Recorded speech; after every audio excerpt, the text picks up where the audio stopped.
हम बात करते हैं मदार समाज के लोगों के बारे में। मदार, मदारी, मदरुआ, बहुत प्रकार के नाम हैं आप लोगों के। लेकिन जब इतिहास की बात आ जाती है तो जब इतिहास मिलता ही नहीं है, तो मैं समझ लेता हूं कि जिस समुदाय का इतिहास नहीं मिलता है उन्होंने अंग्रेजों का पूरा बहिष्कार किया और दूसरे धर्म के राजाओं का पूरा बहिष्कार किया।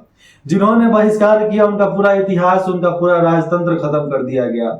जो सूर्यवंशी, चंद्रवंशी, जो अग्निवंशी, चाहे अपने फील्ड में क्षत्रिय हो, चाहे किसान का काम करते हो, चाहे व्यवसाय का काम करते हो, पूरे तरीके से बर्बाद कर दिए गए।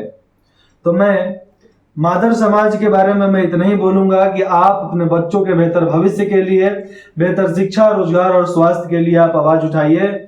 और आपका निवास, आपका घर कैसा है उसके लिए भी आपको आवाज उठाना चाहिए। मैं हर्षवर्धन बिहार में आपसे इतना वादा करता हूं मादर समाज के सभी लोगों से कि मैं आपके शिक्षा, आपके स्वास्थ्य और आपके रोजगार के लिए जितना हो सकेगा उतना मैं कोशिश करूंगा और बखूबी बहुत ज्यादा कोशिश करूंगा कि मेरे बिहार के हर समुदाय के तबके के लोग खरपतवार के घर से निकलकर एक बेहतर तरीके से अपने घर को बनवाएं और उसमें सरकार भी सहायता करेगी। ऐसा नहीं है कि सरकार आपको खाली छोड़ देगी, नहीं, आपको उस लायक सरकार बनाएगी। हमारी सरकार आपको उस लायक बनाएगी कि आप उस लायक बन सको कि बेहतर शिक्षा आपको मिल सके। जब बेहतर शिक्षा आपको मिलेगी तो आप अपने फील्ड में हमेशा आगे बढ़ोगे। जब बेहतर स्वास्थ्य आपका होगा तो आप स्वस्थ रहोगे, पैसे बचेंगे। जब बेहतर आपको रोजगार मिलेंगे तो आपके घर में पैसे आएंगे, आपके घर के लोगों का पहनावा, चाल चलन सब ठीक होगा।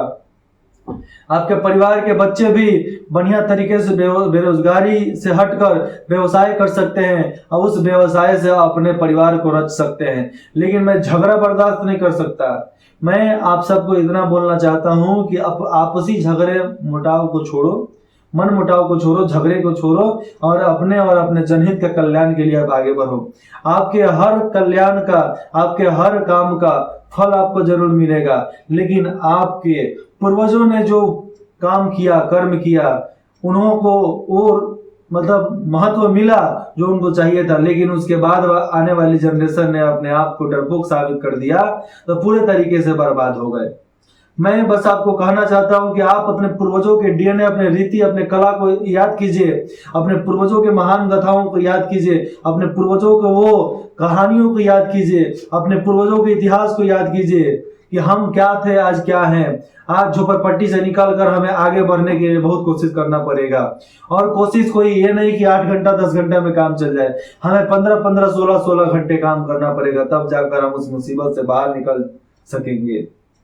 मैं आपको इतना वादा करता हूं कि आपका शिक्षा, आपको स्वास्थ्य और आपको रोजगार देने का मेरा गारंटी रहेगा, मेरी सरकार की गारंटी रहेगी। बस आपको इतना ही करना है कि आपका समर्थन, आपका सहयोग। मैं इसलिए नहीं चाहता कि आपका समर्थन सहयोग ऐसे ही हो, जातिवाद, संप्रदायवाद से बाहर निकलकर आप हमारा समर्थन करें।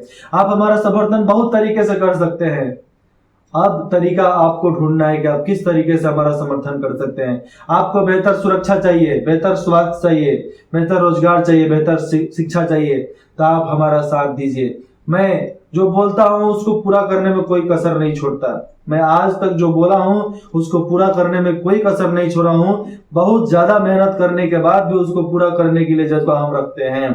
और ये नहीं कि मैं आपको खैरात में बांटने वाला नहीं, मैं आपको उस लायक बनाऊंगा कि आप अपने मुसीबतों से खुद लड़ सकोगे।